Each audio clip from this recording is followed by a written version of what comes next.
Hello again. Thank you so much for taking the time to drop by the channel again and see our latest video. If you're new here, welcome.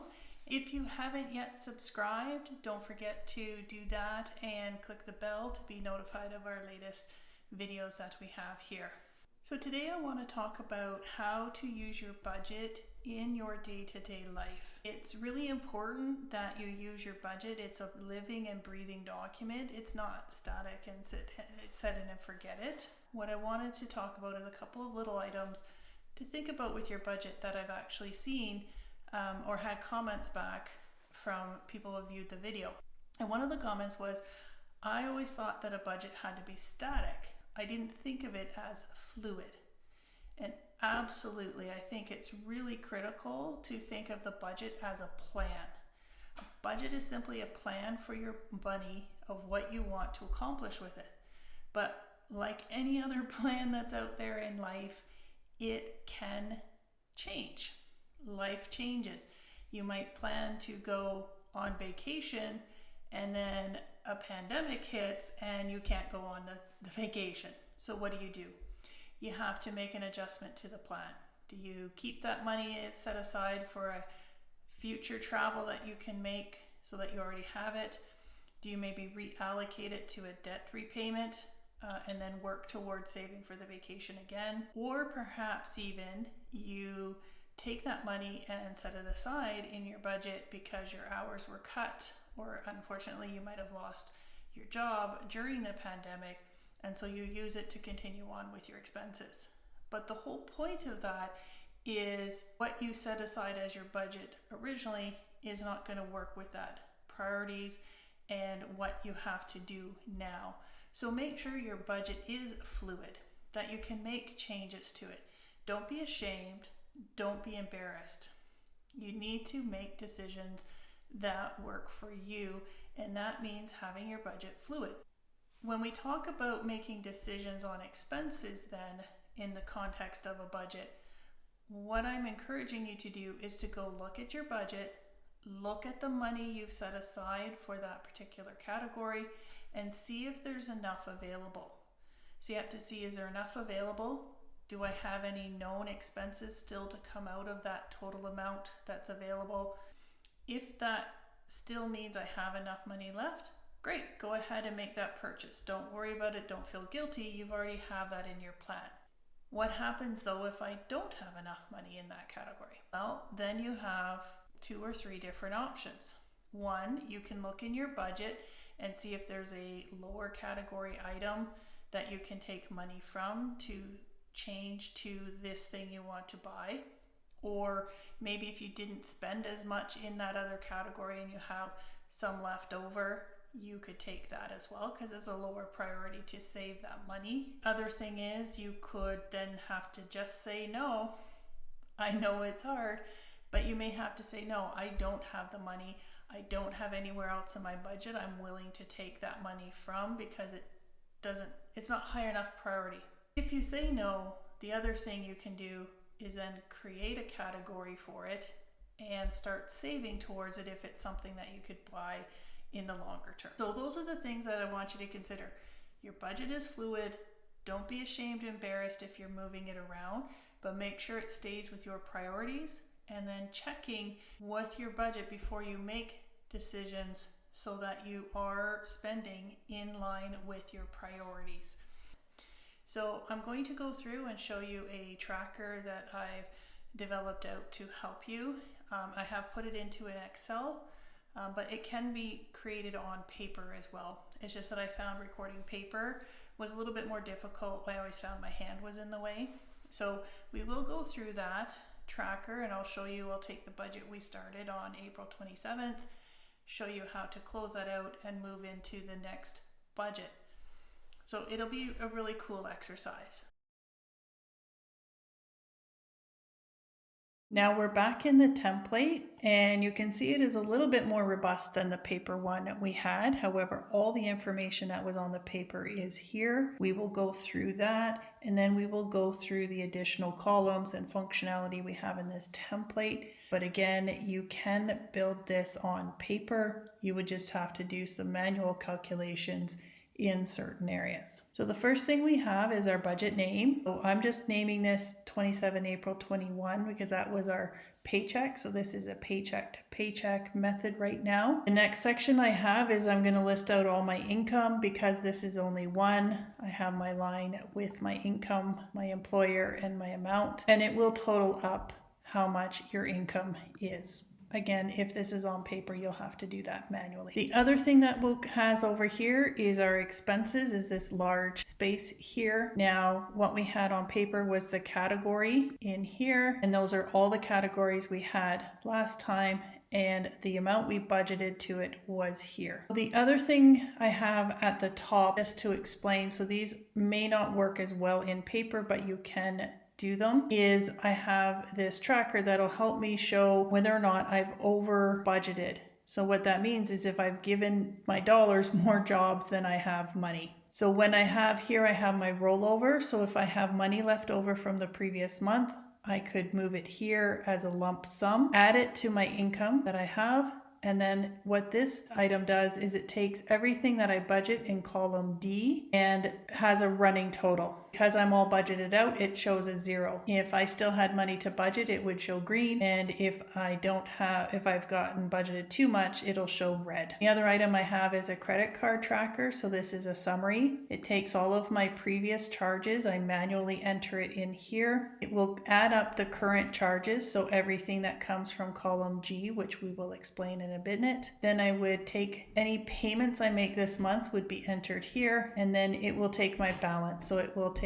previous charges plus current charges minus my payment, tells me my balance, and I should then, if I'm doing things correctly, have enough here in that balance to pay my credit card in full if I needed to at any time. A couple other things in here to go through that we've added to make it more robust is we do have a group category. And so what I've done here is some people budget based on the type of group of things that they have, but you want some clarity in the individual item so you can group them. So for example, we have 3 housing items, which I've highlighted. So I could see if I wanted to create some reports in fancy Excel, I could see how much I'm spending on those items. Same thing with personal, transportation. On the rollover item, so similar to the rollover that we had at the top here, what we've done in this rollover is if I want to move money from the previous month's cell phone to this month's cell phone,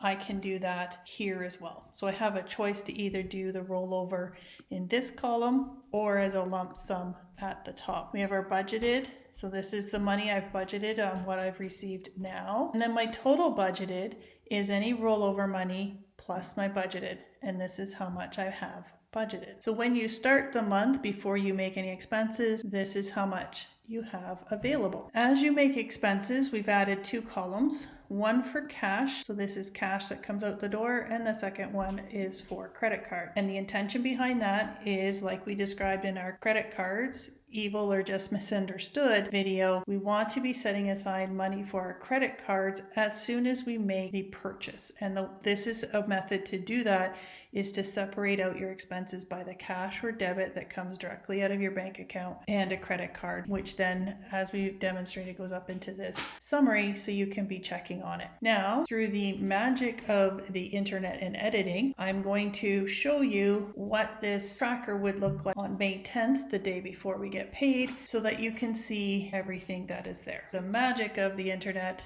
we now are seeing the the budget with all of the expenses that we've had over the last 2 weeks. So that is these sections here. Now you will notice that we have some red items. So we have some items that there's some money available because we didn't spend as much as we expected. So on our cell phone, we didn't spend as much as we expected. Our utilities were slightly higher. Groceries were under expended.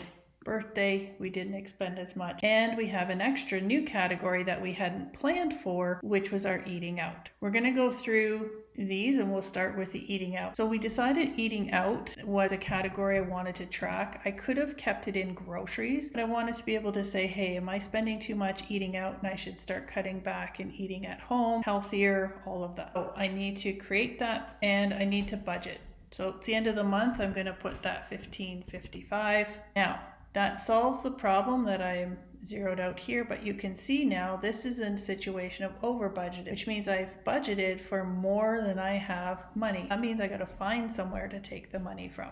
We've decided that groceries is the one, so I am going to take away that $15.55, and I'm using the magic of formulas, and now you can see that I only have $160.45 in my groceries. Budget is now proper, and I still have some money available. I'm showing you this at the end of the paycheck. This is the type of thing you would do at the time that you had that expense. So when I had that eating out, making that decision, go and look in my budget, find that category.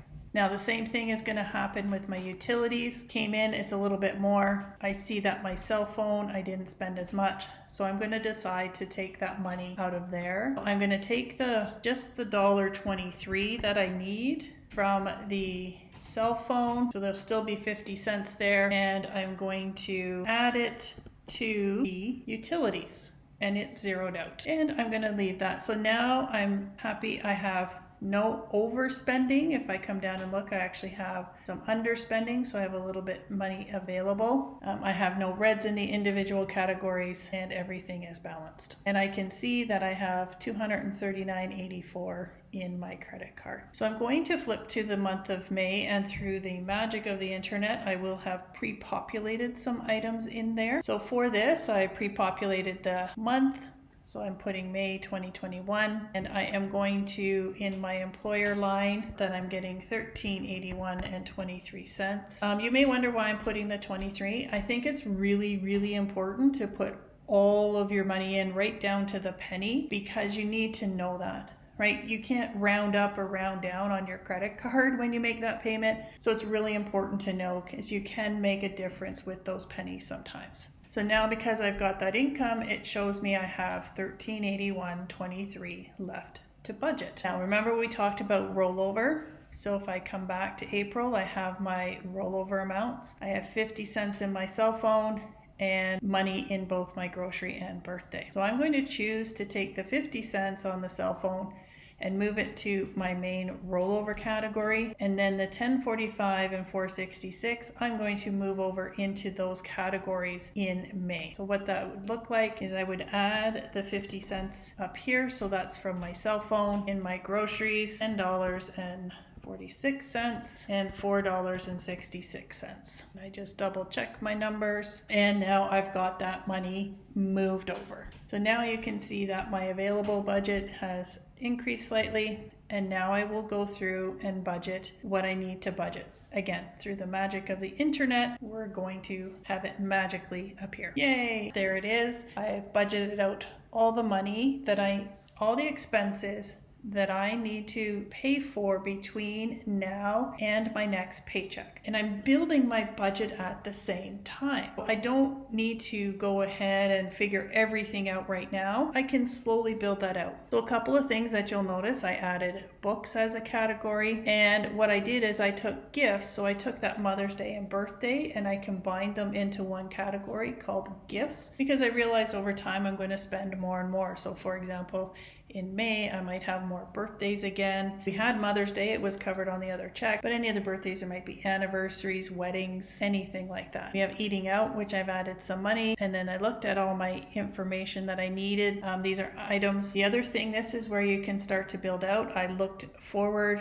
and I realized that in 3 or 4 months, I need to pay my renter's insurance. So rather than waiting until then, I can start setting money aside. So my renter's insurance is due in 4 months. It's $240. So I can set aside $60 each month instead of having to scramble for $240 in that month. And I have a hobby, buy more yarn. $50 is never enough for yarn. I have a personal loan that I'm paying, so I would record that. And I have my haircut that I'm going to be doing. So I put aside $60. Now those are all my obligations, but I still now have $476 left up here in the green. So this doesn't just become free money, and I think that's something that becomes very easy to do. What I need to do is take that $476 and say, where else do I need to start building money? So I could do something similar to the renter's insurance, where I look and say, oh, do I have a bill coming up that I need to put some money aside for it? Or I could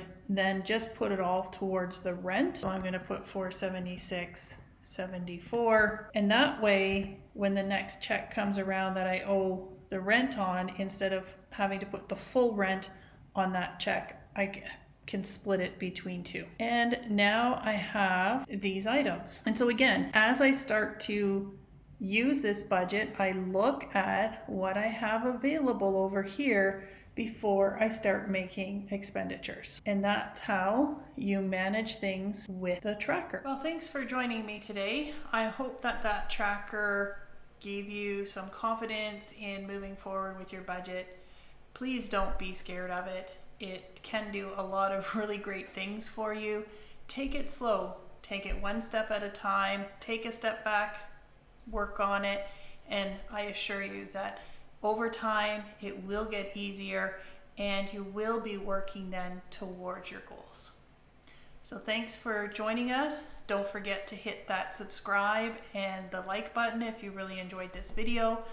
Feel free to put any comments down about videos you want to see in the future, how you see that tracker improving your life, and we'll see you again next time.